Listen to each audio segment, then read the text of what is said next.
Okay, as Matt just introduced you, I'm going to present ArcGIS GeoBIM solution, which links BIM projects and workflows by interconnecting GIS and Autodesk Construction Cloud. Now, building a sustainable infrastructure is a difficult process because critical data supporting such developments are more often than not stored across multiple systems, making information difficult to access for decision makers.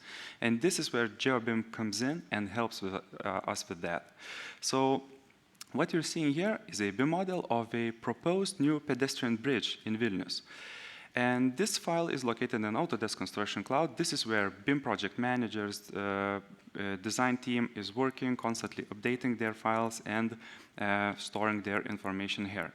Now, we know that BIM and GIS is two separate, distinct worlds, and GeoBIM combines them into single application. So let's see how it looks. So right here, I have a 2D map with 3 ongoing projects in Vilnius area. So let's zoom to one of them.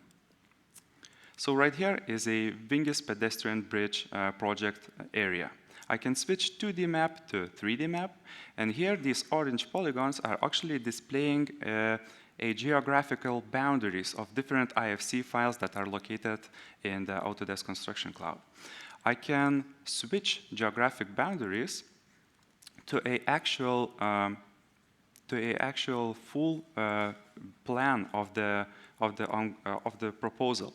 So right here we can visually see the scope of this project, what is going to be done here, new constructions, but I can take it a step further and import all the 3D information here. So let's see how it looks. So now I can clearly see how this new project is going to look like, and I can visually start analyzing it and using some different tools. One of these tools is that ArcGIS GeoBIM can provide us with dynamic linking capability. So this capability allows us to select any of the object from this project, and immediately I can pull up an original BIM design file from the Autodesk Construction Cloud in a single app. So as soon as it loads, you will see that I'm immediately zoomed in to this particular exterior lighting post, and I'm able to explore this view, this original BIM file, and see all the details of this exterior lighting design plan. I can see all the interconnections, I can see different wires, I can select them, I can see their attributes and generally explore it. So what we are seeing here now is a single application with 2 views, GIS and BIM.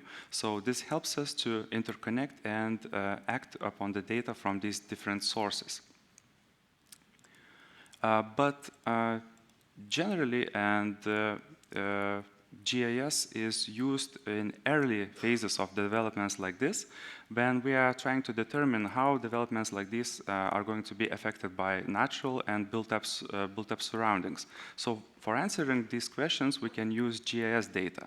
So let's zoom a little bit, and let's add some additional data for us to evaluate. So first of all, I will add city zoning plans.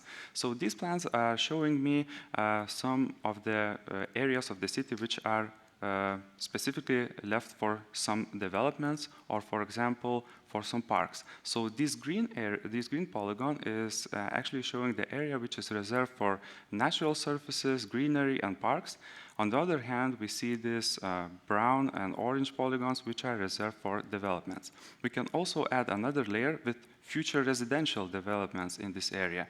And we can see that there's going to be a lot of new development in the future. We can also add pedestrian infrastructure and biking paths around this area, and now we can clearly see that this park has a great pedestrian infrastructure, but what also becomes apparent that the residents in the south side of the river do not have a direct access to the park. So by building this bridge right here, we will increase the living standards of the residents by providing them a direct access to the park. We also possibly reduce car traffic by promoting a sustainable way of transportation, such as walking and biking. And I would like to thank Vilniaus Planas for providing me all this data for you to show. I would like to then come back to the design itself.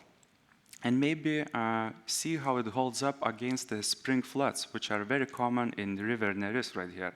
So I can easily simulate this by adding a layer with increased water level. And then I can start analyzing this design. So by taking a closer look, I can immediately see that this sidewalk is at risk of being flooded.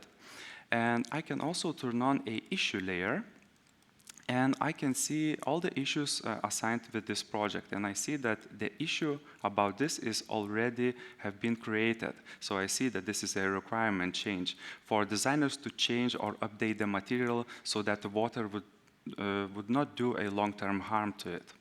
By exploring this design with increased water level, I see another issue here. I see that not only a sidewalk can be submerged, but also a manhole right here. So I will notify BIM designers about this. So I will create a new issue right here. I will select a location on a map. I will provide a type, issue title. I will link to a specific document, so this is already have been selected for me. I will provide a root cause, and I can optionally provide description. Once this issue is created, it is immediately synchronized with Autodesk Construction Cloud so that the BIM project team can act upon it. And finally, I would like to show you my issue dashboard. So this is the dashboard which shows all the information about the issues which are assigned to this project. And this dashboard is really useful for GIS specialists, for BIM project managers and executives to see how their project is developing. So we can see necessary information in graphs and charts. We can also see the issues on the map, and I can even select them by different categories and understand better why are these issues occurring here. So as we have just seen, GeoBIM can be a foundation for your BIM workflows. It will ease up the process of bringing your BIM files into geographical context and enable BIM design teams and GIS specialists better collaboration. Thank you.